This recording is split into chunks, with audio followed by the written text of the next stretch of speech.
Good morning, my woolly friends, and how are you today? It's been a while since we've been on here, but between, let's see, vacations and COVID caught up with me and retreats and life just happened. So we did not get an April woolly mug mat video done, but today we're going to do April and May.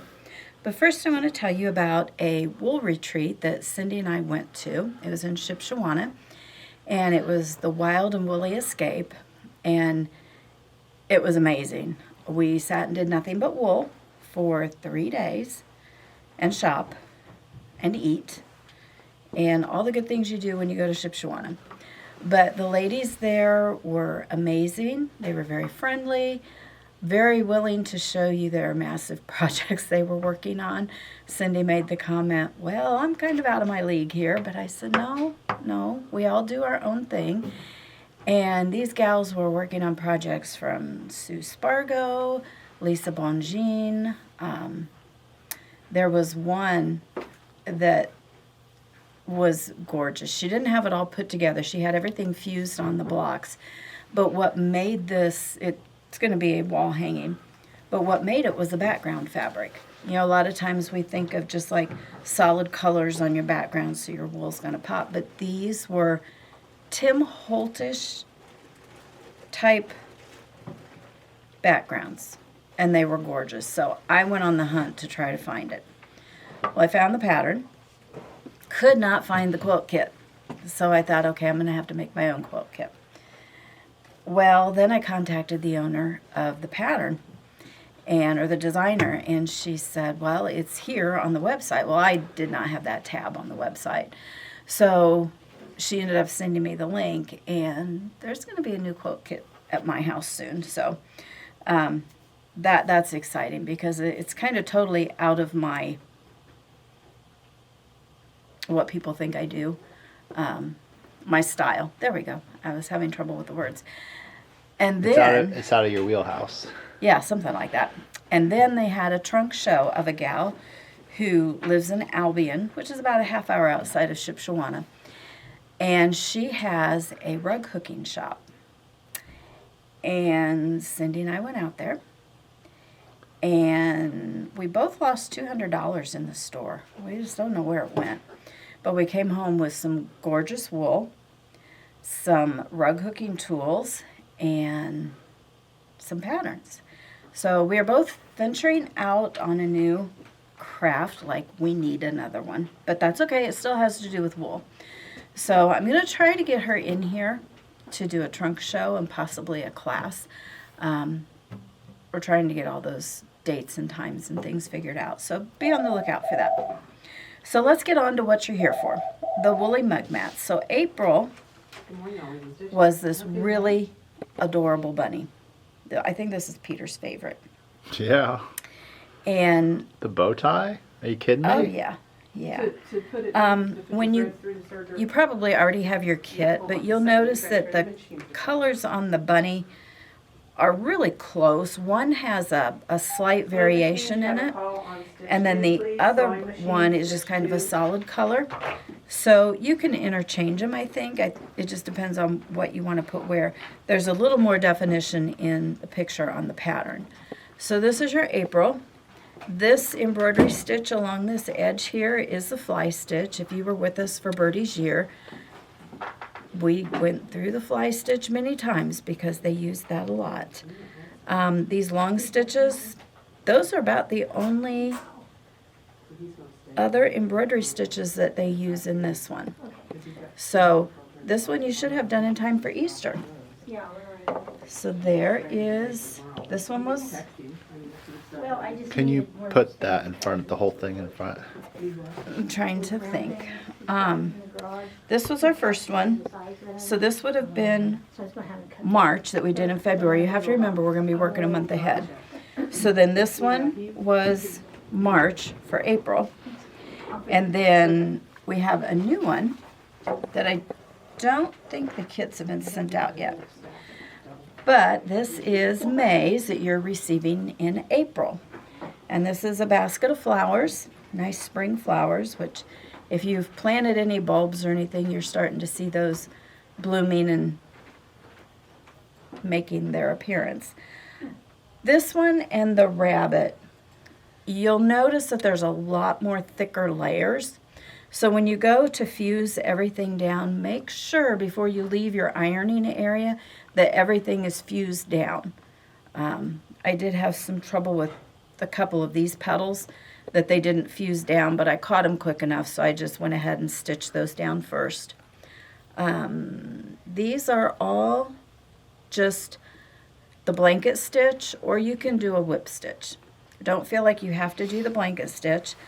Something that I did, which is a little bit different, you don't have to match your floss exactly to the wool. If you'll notice here on the purple, I have a darker purple thread. It's the same one I used on the darker purple, but on the lavender, I just went ahead and carried that through. It gives it a little more depth, a little more definition. But up here, because I was having trouble matching flosses, I just used the same color on all of them. So you can mix and match, and remember my motto, it's your project, you can do what you want to do. But this right here, this embroidery, is a new stitch for me. And it's called a string of pearls stitch. And I had to look it up because I'd never heard of it, had never done it. And it's actually a fun kind of stitch to do. Now, I did not have variegated thread, which I believe they used. So what I used is a strand of light pink and a strand of dark pink, and just put them together on my needle, and that gave me the variegated look.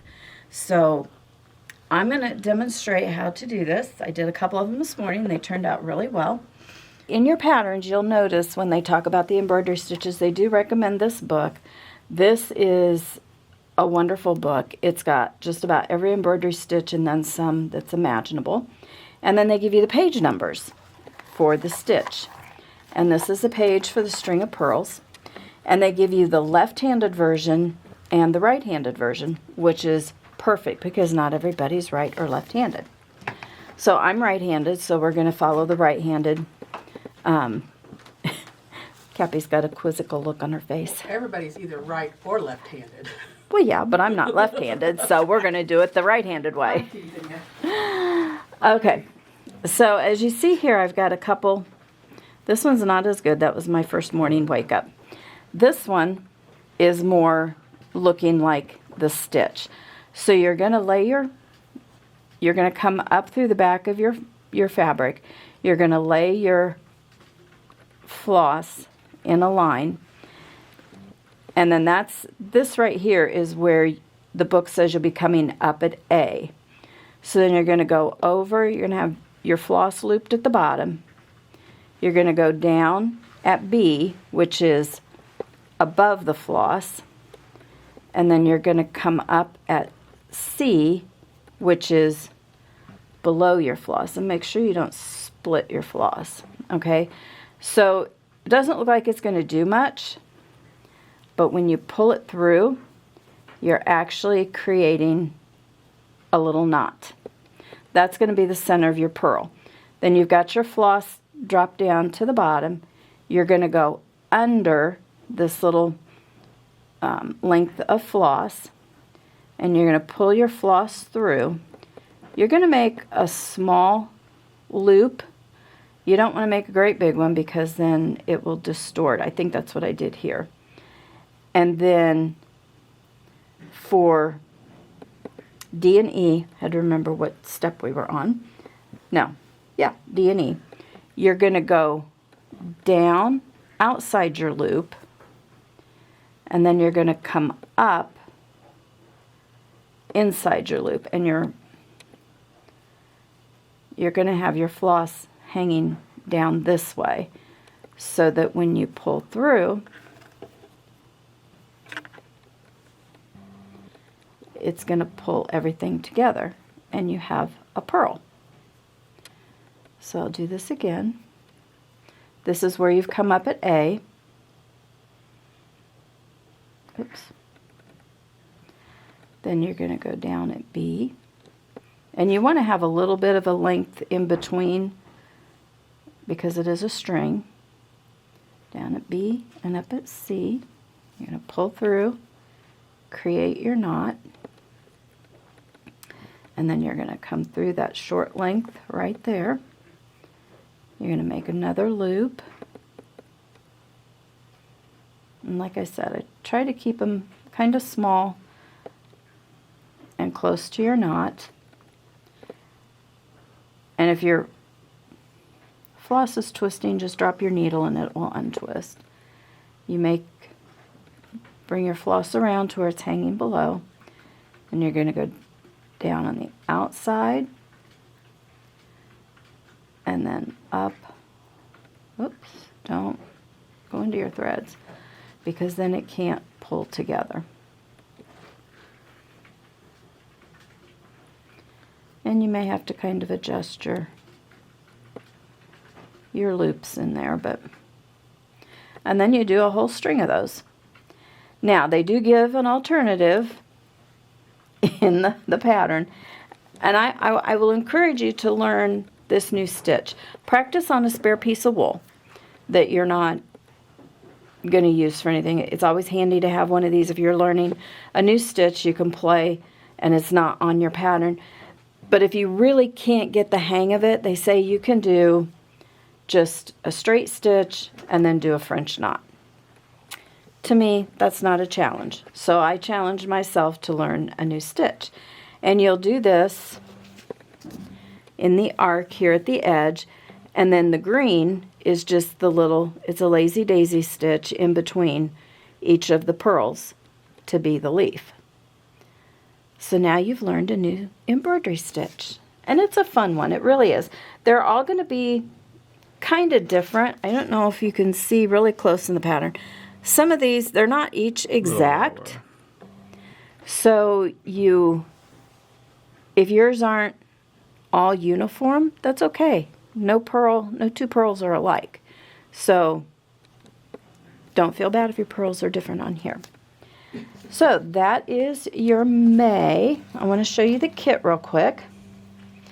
This looks like a lot of wool, but there is a lot of wool in this kit. Now, Deborah was very generous in your flower tops and flower centers. So that's the yellow. This is the white flower. The blue, there's your two blues for the blue flower. And there's your pink and your purple. These are all flower colors right here. Here's your stem. This kind of grayish brown, you have an itty bitty strip. That's for the band on the basket. You only see about that much of it, but we have it. Then the brown is for your basket. The wool is for the background, and then the wool felt is for your backing. So this is a good size wool kit. You'll have some scraps left over, and hang on to those scraps, because if you've done very much wool, you know sometimes you need just a smidgen of wool, and you may just have that. So hang on to your scraps if they're usable. So that's what I have for you today. And just be sure if you have any questions, give us a call here at the shop. If you have a friend, we still have spots open. In fact, we had a gal join us this week, I believe. So Dawn, welcome. But we have plenty of spots open. We can get you the back patterns, and you can join us on our Woolly Mug Mat journey. So have a great day, and even though we're heading into spring and summer, you can still do wool. It's still fun to do. And we look forward to hearing from you. Leave any comments below the video and any pictures of what you're working on. So we'll see you next month with another Woolly Mug Mat. Bye.